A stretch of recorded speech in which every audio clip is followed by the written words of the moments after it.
Hello everyone. This is the continuation of Unit 3, Ancient Architecture in India. If you remember the previous video, we spoke about different architectures, but we started with the Mauryan architecture. We spoke about how the schools of Gandhara art, the Mathura and Amravati came into existence. Gandhara art, as we spoke earlier, is a combination of Greek and Indian art. Mathura and Amravati are local art, which is made all in India. The architectural design was totally Indian. We had not copied any of the foreign countries in constructing the schools of art of Mathura and Amravati. Now, students who studied in the Mathura and Amravati schools, they designed Lord Buddha statues, and they designed it very beautifully, right? And it's not just Lord Buddha statues. Even students from the Gandhara art, they came up with the Buddha statues as well as the Bodhisattvas. And the Gandhara art depicted these statues as original. They looked like lifelike statues.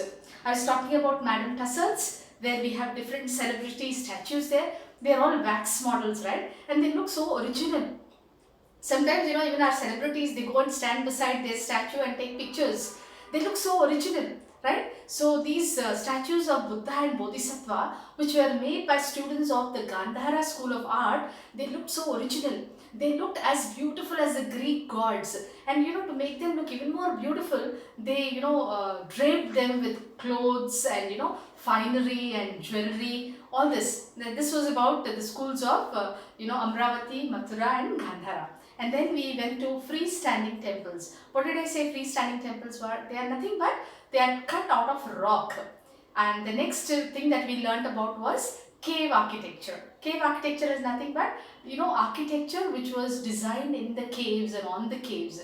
And these caves were actually submerged under the earth and had to be excavated by the archaeologists. And once the caves came out of the surface, we got to know that these caves had viharas, which are shelters for people who are traveling. They had chaityas, places of worship. They had pillared temples, and with a lot of carving and decorations on those, on those which were all made out of stone.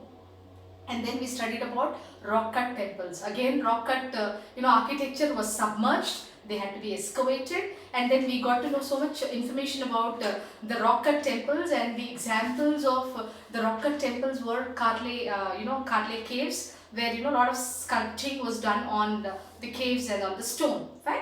Okay, now let's go to the next point, next topic, which is freestanding temples. Freestanding temples are also rock cut temples. They are cut out of rock. Okay. Now the temple building activities that began during the Gupta rule continued to flourish in later periods. Now, when did this temple building activities actually start? During the Gupta Empire. Okay, during the Gupta rule, and this continued to flourish. Flourishes to grow. Yeah, they grew even after they were starting during the Gupta period. Even years and years later, they still continued. They were flourishing. In southern India, the Pallavas, Cholas, Pandyans, Hoysalas, and later the rulers of the Vijayanagara kingdom were great builders of temples. So all these rulers, rulers like Pallavas, Cholas, Pandyas, Hoysalas, they were all very great rulers, and they were all good builders of temples. So they all promoted building temples, right? They encouraged building temples. The Pallava rulers built the shore temple at Mahabalipuram. Shore is nothing but seashore. The temples which were at the seashore, like the Mahabalipuram, they were called shore temples just because they were near the seashore. Right? Who built them? The Pallava rulers. Right? And then the Pallavas also built other structural temples like the Kailasanatha Natha temple and the Vaikunta Perumal temples at Kanchipuram. These temples are very popular, Kanchi is very popular for temples. So the Pallavas not only built shore temples, they also built these temples at Kanchipuram. And then the Cholas built many temples, the most famous being the Britheshwara temple at Tanjavur. The Cholas developed a typical style of temple architecture of South India called the Dravida style.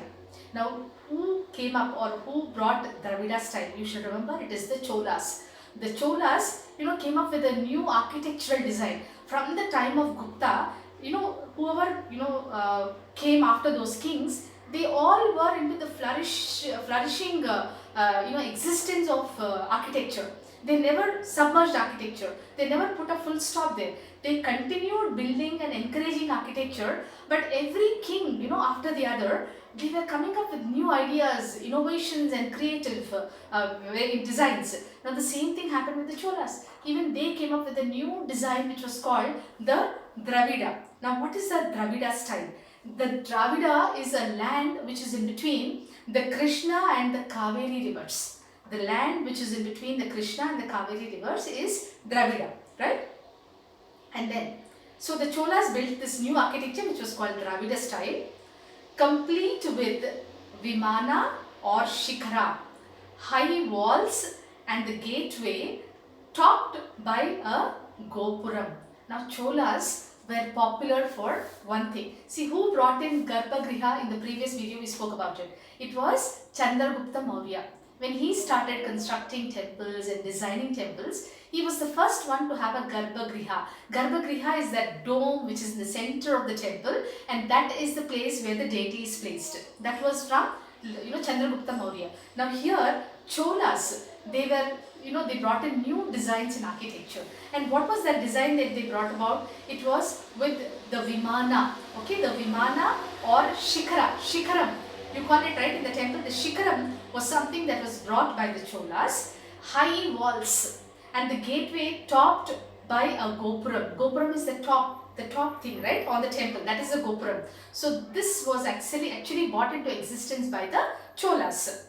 And then magnificent temples were built at Belur and Halabidu, where the stone engravings reached evergreen heights. So stone was engraved, it was sculptured, it was designed, it was architectural wonder. But during the reign of Cholas, what happened? Magnificent temples were built at Belur and Halabedu, where the stone engravings reached greater heights, which means the engravings of stone were made even more beautiful, right, during the Chola period. In northern and eastern India, magnificent temples were constructed as well in what is now referred to as the Nagara style.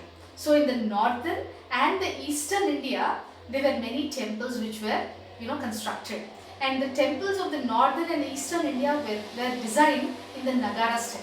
Now what is the Nagara style? Nagara style belongs to the Himalayan and the Vindhya region. Okay, the Himalayas and the Vindhyas, the land which is in between the Himalayas and the Vindhyas is called the Nagara region. So the temples which were built in between the lands of Himalayas and the Vindhyas is called the Nagara style. And where does Nagara style exist? In northern and eastern India. So you need to remember this. So these were actually brought about by the Cholas, right? And then let's go to the next slide. Most of them considered of the Shikhara. Shikhara is a spiral roof. They had a Shikhara and the Mandap. Mandap, as you already know, the Mandapam. So the Cholas had Shikharas. The Guptas had the Gopuram, the Garbhagrihas. The Cholas had the Gopuram and the Mandapas and the Garbhagriha. They had all that inculcated in their temple, right? Okay. So let me just give you a review of what is Nagara and Dravida style. Nagara and Dravida style were brought about by the Cholas. So the Dravida style is the land, the Dravidas is the land between the Krishna and the Kaveri rivers. So the Cholas came up with a new design or new architecture where they built the Gopuram. The Gopuram is the topmost part of your temple, okay? And then the Nagara style was also brought about by the Cholas, which was in the northern and the eastern parts of India. And the temples that were built in the Nagara style had a Garbhagriha, they had a Gopuram, and they also had a Mandapa, alright? So all these were the designing of Chola architecture. Now coming to the last paragraph.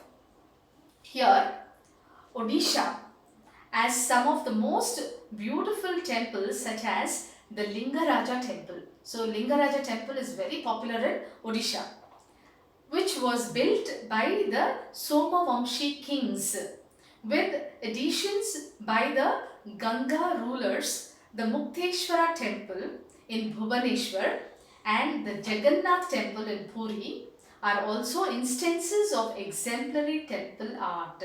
So these are all examples of temple art. Temples at the Jagannath temple, the Mukteshwara temple. These were further developed by the Ganga rulers. And then the Sun Temple in Konark. This is again a very popular temple. Most of us know about this, right? The Sun Temple in Konark was built in the 13th century by the Eastern Ganga ruler Narsimhadeva. So who built the Sun Temple which is at Konark? Narsimhadeva was the Eastern Ganga ruler who built this temple. Now what is the prominence of this temple? Why is this temple so popular and well known all around the world? Because the temple is dedicated to Surya, the sun god, and has been designed as a 12-wheeled chariot. A 12-wheeled chariot out of rock. The designing of the sun temple was like this. It is at Konark and it was carved out of rock, and it is a 12-wheeled charioted temple. The temple is designed that way. That is why it is world famous. And then the temple complex at Khajuraho is in Madhya Pradesh, was built by the Chandela rulers between the 10th and 11th centuries in the Bundelkhand region of Madhya Pradesh. Most important among them is the Kandariya Mahadeva temple. Now here Sun temple is very important, is very prominent, and also the Kandariya Mahadeva temple. Mahadeva itself signifies that it is Lord Shiva's temple. So these were the temples which were very popular in the Bundelkhand region of Maharashtra, of Madhya Pradesh. And then Mount Abu in Rajasthan is known for the Dilwara temples dedicated to Jain Tirankaras. Now Jain Tirankaras are none but spiritual leaders. So the temple, the Mount Abu in Rajasthan is known for the Dilwara temples and where Jain gods are worshipped. Alright, and then these were built in pure white marble and adorned with exquisite sculptures. They were built under the patronage of the Solanki rulers. So they were built under the Solanki rulers and they existed in the region of Rajasthan, and they were called Dilwara temples, and these were dedicated to the Jain spiritual leaders. Now here Tirthankaras means spiritual leaders. So they were built, temples were built in Rajasthan on Mount Abu, and once they were built they were dedicated to the the worship leaders of the Jain community, right? And what were they made of? They were made of white marble, adorned with exquisite sculptures. They look very beautiful, right? So this was built on Mount Abu. Fine, the next one. And they were built under the patronage of the Solanki rulers. The Somnath temple in Gujarat, another very popular temple. The Somnath temple in Gujarat. The Kashi Vishwanath temple in Varanasi. The Govinda Devji temple in Mathura. Kamyaka temple in Guwahati. Shankaracharya temple in Kashmir, and the Kali temple at Kali Ghat in Kolkata are some other important temples which bear testimony to the temple building activities of the Indian subcontinent. So these temples in the last paragraph are an example of Indian architecture in during the reigns of different kings, and when the temple architecture was given a lot of importance. So these are just a few. The architectural marvels in our country is so huge that a textbook would not be sufficient to explain all that. You should be browsing the net to find different architectural wonders in our country. There's so much of talent and skill in our country that architecture is considered to be one of the most beautiful when it comes to Indian architecture, right? So this lesson has very briefly summed up certain important, architectural marvels. Not all. They, the author could not do justice to Indian architecture through this, two-paged lesson, but these are the most important marvels or architectural wonders in our country. Just to sum up the lesson, we started with the first paragraph where we spoke about Indian architecture coming into existence during the Mauryan dynasty. It was Chandragupta Maurya who actually brought about, the designing of temples, because one reason for them to promote architecture in India was they were one of the wealthiest of all the dynasties, because he had conquered so many places, which includes Kabul and Afghanistan. He was a ruler of Kabul and Afghanistan too, right? He conquered them, and another important aspect of Chandragupta Maurya was he also, excuse me, let me have a glass of water.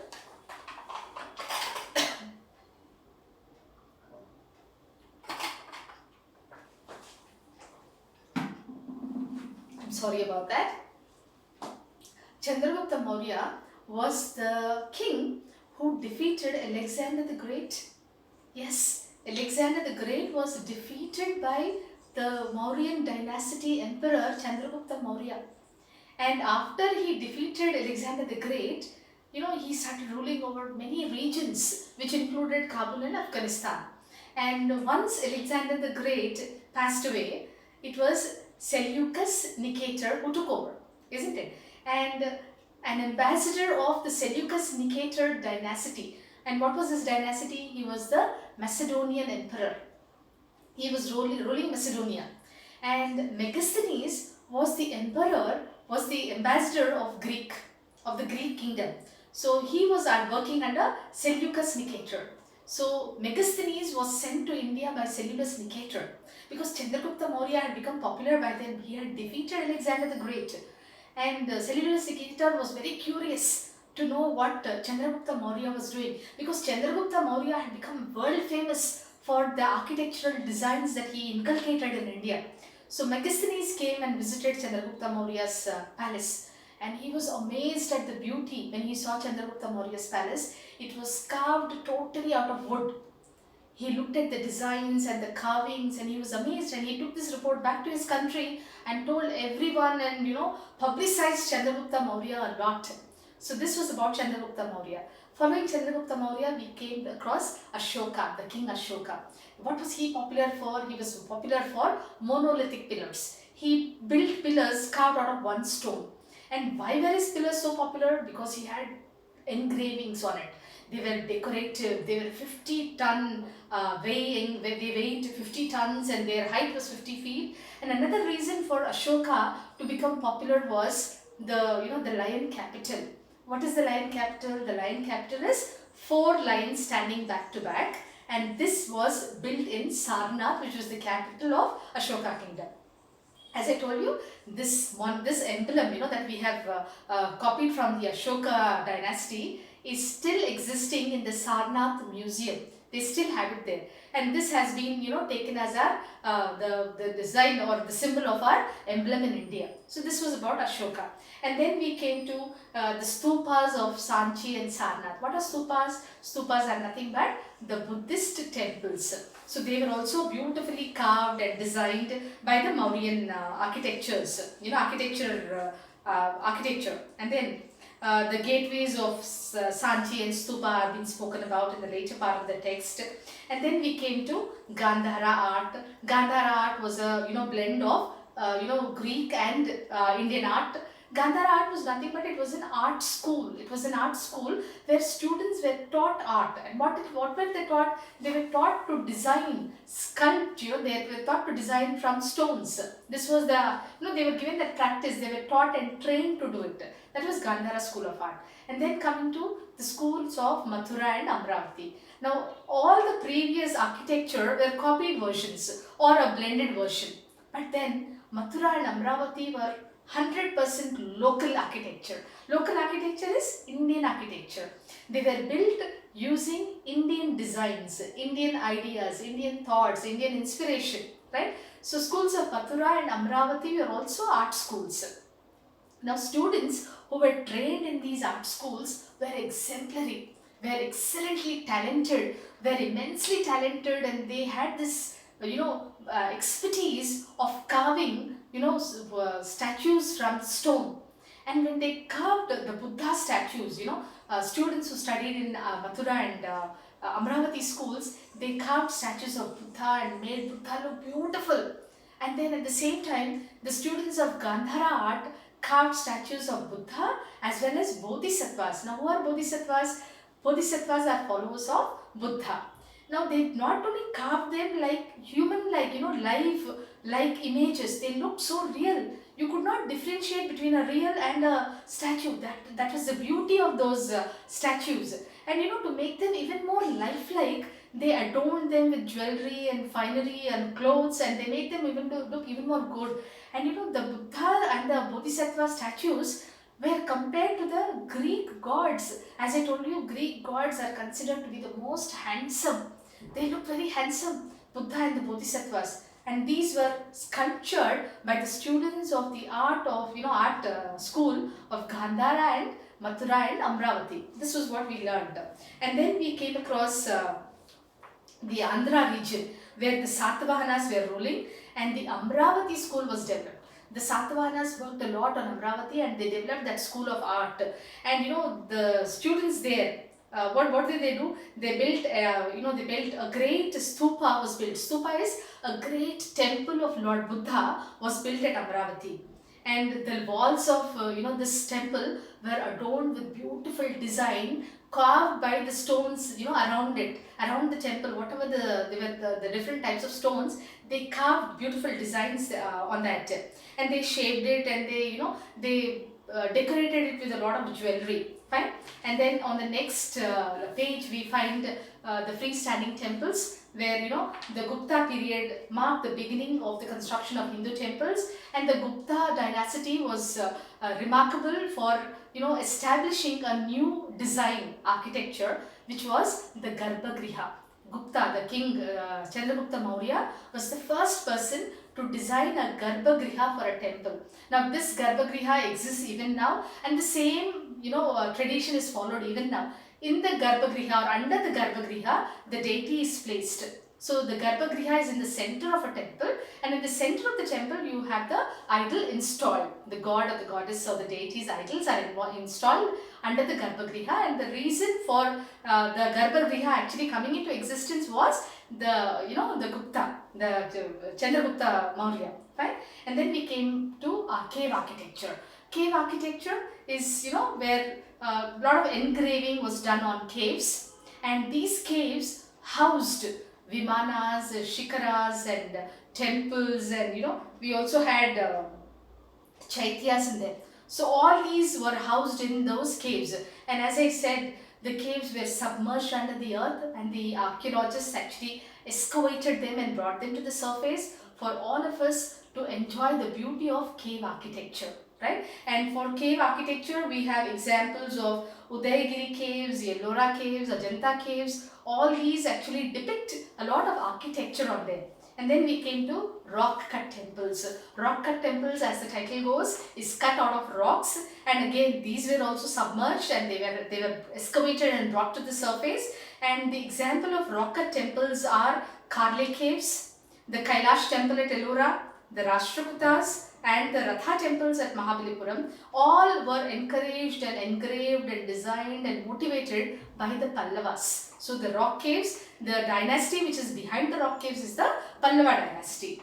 And then we came from, okay, another aspect about rock caves are, why were people attracted to rock caves? They were attracted to rock temples because of their permanence, because of their stability, because of their strength. As I said, rock temples cannot be destroyed because of their strength, because of how strong they are, and they are going to be permanently there.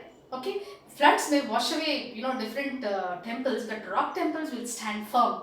So this was one of the reasons why people were attracted towards rock temples, right? And then we came across freestanding temples. As I said, freestanding temples are also temples which are built out of rock, and this continued, temple building or temple designing started during the Gupta reign, continued even after the Gupta, and when even after so many other dynasties came into existence like the Pallavas, Cholas, Pandyas, Hoysalas. All these dynasty kings and emperors encouraged temple architecture. They encouraged and they developed temple architecture, and each dynasty ruler came up with a different design, came up with innovative architecture, right? And when it comes to innovation, the Cholas were on the top. What did they do? The Cholas came up with another, creation. They came up with the Shikara, or the Gopuram.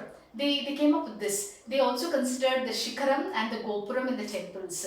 And this was a design that was brought about by the Cholas. And then we have different examples given here, different temples, in different places which have stone engravings on it. And then we came across two different styles which were brought about by the Cholas, the Dravida and the Nagara. So Dravida is the land which is in between the Krishna and the Kaveri rivers, and all the temples built in that particular land was called the Dravida style, which actually was brought about by the Cholas. Now what is Dravida style of temples? They have the Shikara and the Gopuram. Those are Dravida style temples. And the same thing was done with Nagara. Even the Nagara. Now what is Nagara? Nagara is the region which is in between the Himalayas and the Vindhyas. So the Nagara style of temples. Now what did the Nagara style of temples have?